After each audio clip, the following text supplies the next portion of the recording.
বাংলা সিনেমায় এসেছে নতুন জোয়ার। ঈদকে ঘিরে মুক্তি পেয়েছে 6টি চলচ্চিত্র। অ্যানিমেশনে বুঁদ হয়ে থাকা প্রজন্ম হয়ে উঠেছে সিনেমা প্রেমী। দর্শক চাহিদায় সিঙ্গেল স্ক্রিন সিনেপ্লেক্সে শো বাড়ালেও টিকিট বুকিং দিতে হচ্ছে 3 দিন আগে। তাই প্রেক্ষাগৃহগুলোতে দর্শকের হাহাকার শুধুই টিকিটের জন্য। বিস্তারিত সুমনা সুমুর প্রতিবেদনে। বিনোদনের অন্যতম অনুষঙ্গ সিনেমা দীর্ঘ সময় পরে ফিরেছে বাংলা সিনেমার সুদিন।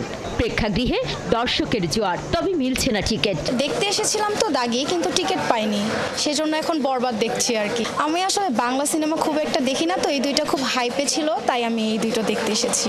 কষ্ট দাগি, কিন্তু টিকিট অনেক রাশ, এই কারণে বরবাদ। আমাদের দেশীয় সিনেমা যেগুলো দাগি, এই দুটো সিনেমা বেশি দেখার ইচ্ছা। দারুণ বিষয় যে বাংলা সিনেমার প্রতি মানুষ আগ্রহী হচ্ছে। দাগিতে তার তো ট্রেইলার দেখে মাথা নষ্ট। খুবই ভালো সিনেমা বানাচ্ছে এবং পারিবারিক সিনেমাগুলো অ্যাকশনধর্মী হলেও সেটা সকল শ্রেণীর পেশার মানুষ এসে দেখতে পাচ্ছে। তবে আশা জাগানিয়া তথ্য, এক সিনেমার টিকিট না মিললে কিনে নিচ্ছে অপর সিনেমার টিকিট। বলছেন সব সিনেমা দেখতে চান তারা।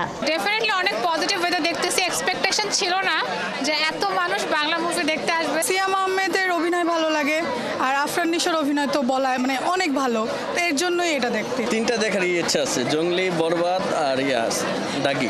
যে প্রজন্ম আটকে ছিল হলিউড বা ভিনদেশি সিনেমা বা ওয়েব সিরিজে, তারাও সদল বলে আসছে বাংলা সিনেমা দেখতে। দাগি বলেন, তারপরে আপনার কি জঙ্গলি বলেন, আরেকটা ছবি রয়েছে, সকল ছবি কিন্তু ঘুরে ফিরে ছবিগুলি দেখা। টিকিটের সংকটে আনন্দিত পরিচালক, প্রযোজক ও হল মালিক। টিকিট নিয়ে হাহাকার, এটা আমিও ফিল করছি, আমিও বুঝছি, কারণ আমি 99 ব্যাচের এসএসসি, সো আমার ফ্রেন্ডরা আমার জন্য ওরা একটা পুরো থিয়েটার বুক করে শোটা দেখতে যাচ্ছে, বাট ওরা টিকিট পাচ্ছে না। আমরা যতগুলো ফ্রেন্ড আছি, কোন সিনেমাটা ভালো লাগলো ওই সিনেমাটা নিয়ে চলে আসে আর কি। সো পক্ষ বিপক্ষের ব্যাপারটা একদমই আমি বিশ্বাসী না। দারুণ গল্প, চিত্রনাট্য নিয়ে বাংলা সিনেমা ফিরে পাক নবযৌবন, এমনটাই চান সিনে সংশ্লিষ্টরা। সুমনা সুমি, ৭১, ঢাকা।